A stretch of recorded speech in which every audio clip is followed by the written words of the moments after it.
C'est bon. Allez, salut à tous ces amis, regardez-moi cette petite intérieur, des abricots, de la pistache, magnifique et en plus une petite couronne et fait vraiment, même sans façonnage, ça va être le pain le plus facile et peut-être le plus rapide aussi. Ça va être efficace, simple, comme on aime sur Boulangerie Papa et vous allez manger un pain abricot pistache de folie pour les fêtes, pour faire vos petits toasts en famille, ça va être la tuerie. Et allez, bonne vidéo les amis.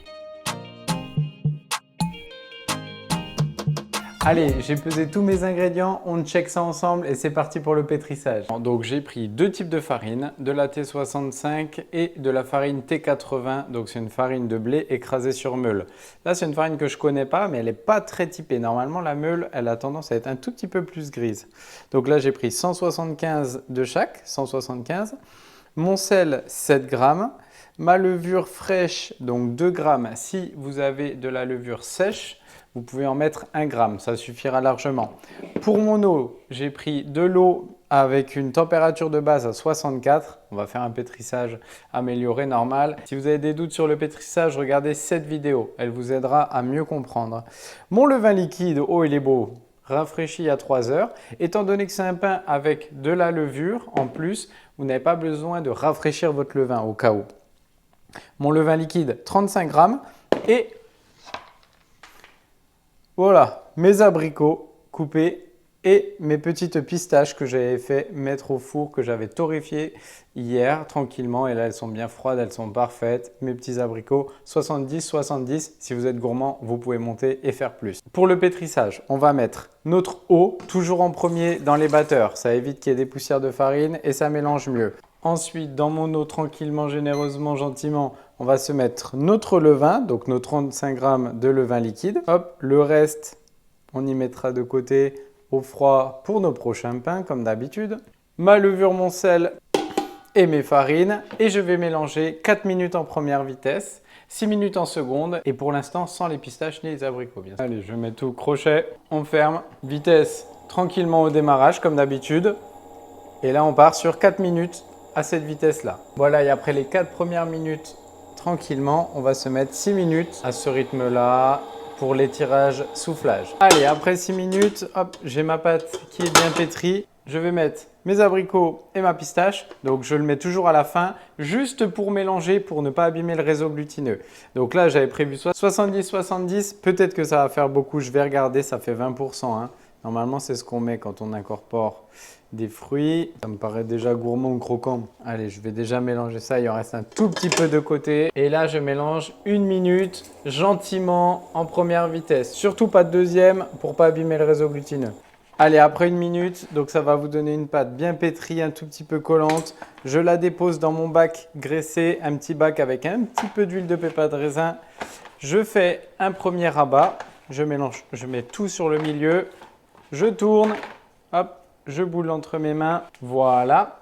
Et je vais laisser en pointage la première phase de fermentation à température ambiante pendant à peu près 30 minutes. Et dans 30 minutes, ce qu'on va faire, on va le façonner et ensuite on le placera au froid. 30 minutes de pointage à température ambiante et surtout, on couvre bien pour pas que ça croûte. Et après 30 minutes de pointage, on va faire une petite mise en forme. Donc on va rebouler notre pain.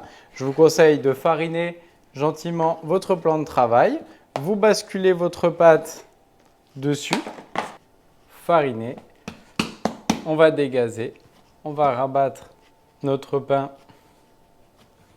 vers l'intérieur. Et ensuite, on va effectuer une boule. Donc toujours avec ce mouvement, mes doigts vont rabattre vers l'intérieur et je vais pousser avec ma paume. Et je vais avoir une boule bien faite. Donc là, je vais la laisser 10 minutes en détente et pendant ce temps-là, je vais préparer mon moule, je vous explique tout. Et aujourd'hui, pour faire ce pain, on va utiliser une petite technique spéciale et d'ailleurs, c'est tellement spécial que je ne l'ai jamais faite.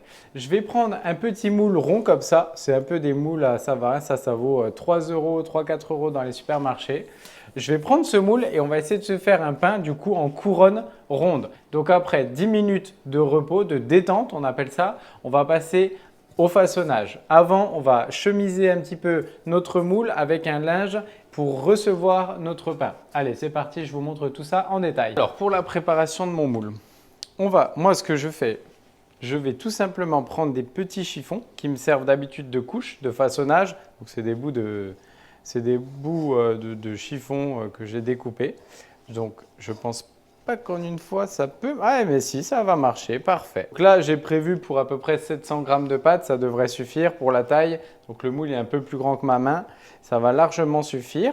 Et ce qu'on va faire, on va placer un linge dans un premier temps et ensuite on va fariner avec notre technique de la boule à thé. Donc je prends une boule à thé, je mets de la farine et je vais venir tranquillement fariner tout simplement.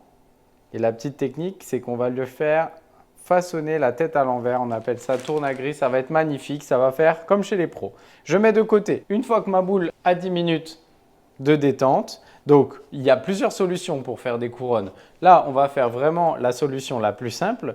Je vous la montre. On va rien se prendre parce que j'ai rien sous la main. Alors, les boulangers, généralement, la technique ancestrale, je vous explique, c'est de placer son coude hop, dans la boule. Voilà. Maintenant, ça se fait de moins en moins, mais à la base, quand on faisait une couronne, le coude était placé dans la boule et ça faisait une couronne.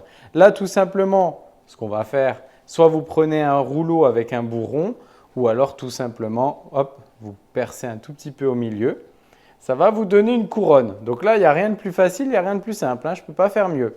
Et ensuite, cette couronne, on va la retourner. Voilà, on va la retourner et tout simplement, le côté qui est un peu moins esthétique, on va le placer face à nous. Voilà, donc on a le joli côté qui est là. On va déposer notre couronne. Voilà, tranquillement. Et ça y est, ma couronne est façonnée. En plus, j'ai un peu de reste de chiffon, donc je peux recouvrir.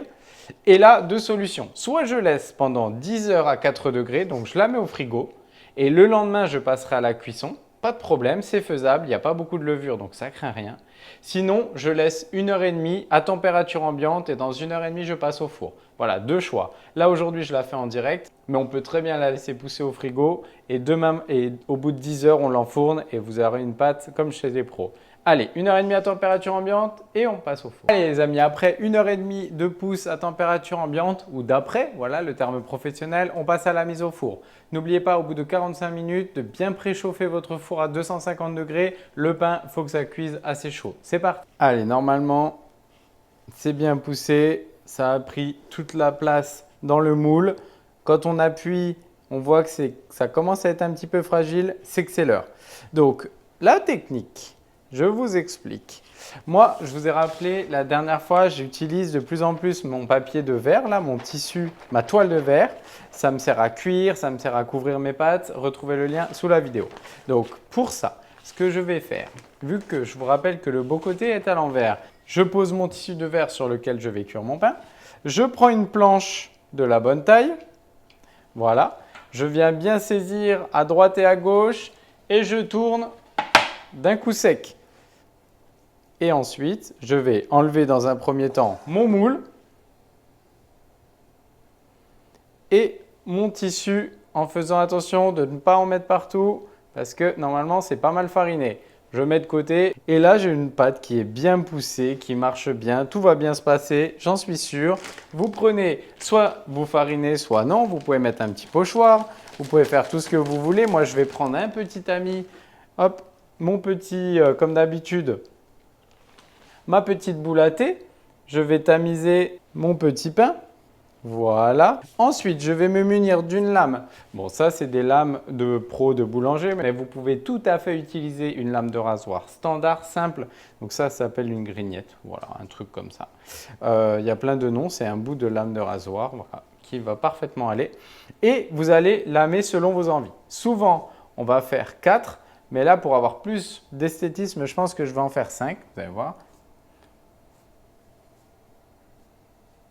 Voilà, et on passe à la mise au four. Et pour la mise au four, c'est toujours pareil, il faut aller vite. Je prends ma planche, je dépose mon pain sur ma pierre bien chaude. Je mets un petit peu d'eau en fond. Et on y va pour 15 minutes à 250.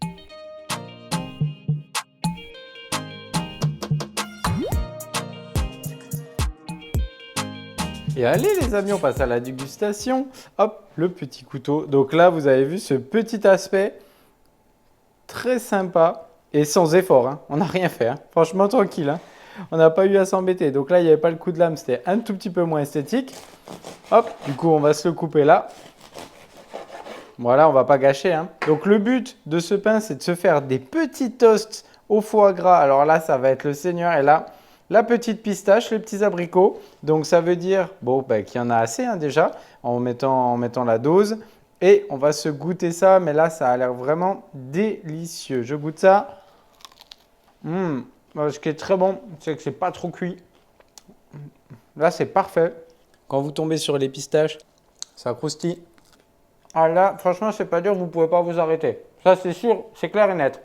Donc, ce format, il est parfait. Vous pouvez vous faire des petits toasts pour déguster avec l'apéro. Ça va être le pain parfait pour les fêtes. Allez les amis, moi je vais continuer à déguster ma petite couronne là, abricot pistache. Ça va être une petite tuerie en apéro. J'espère que cette vidéo vous a plu. N'oubliez pas de laisser un petit pouce bleu et surtout de vous abonner. C'est ce qui nous permet de continuer à faire vivre cette chaîne.